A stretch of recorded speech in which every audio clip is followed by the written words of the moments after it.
মাদক বিরোধী অভিযানে বিপুল পরিমাণের হেরোইন সহ এক যুবককে গ্রেপ্তার করল সোনাই পুলিশ।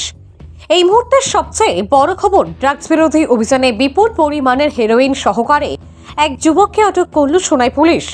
জানা গেছে, রবিবার সন্ধ্যা আনুমানিক 7 ঘটিকার সময় এক গোপন সূত্রের খবরের ভিত্তিতে সোনাই থানার ওসির নেতৃত্বে পুলিশের একটি দল সোনাই সমষ্টির অন্তর্গত রাঙ্গিরঘাট দ্বিতীয় খণ্ড অর্থাৎ আমজদঘাট এলাকার সোনাই লক্ষ্মীপুর পূর্ত সড়কে এক অভিযান চালিয়ে বিপুল পরিমাণের হেরোইন সহ এক ব্যক্তিকে গ্রেপ্তার করতে সক্ষম হয় পুলিশ।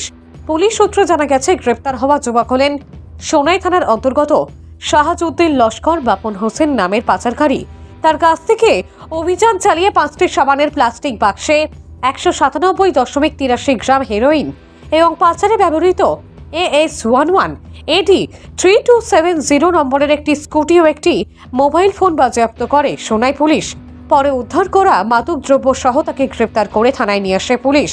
তার উপর NDPS মামলা দায়ের করে আগামীকাল তাকে আদালতে হাজির করা হবে বলে জানিয়েছেন সোনাই থানার ওসি বিশ্বজিৎ নাথ। এদিকে পুলিশের এই অভিযানে এলাকাবাসী সন্তোষ প্রকাশ করেছেন।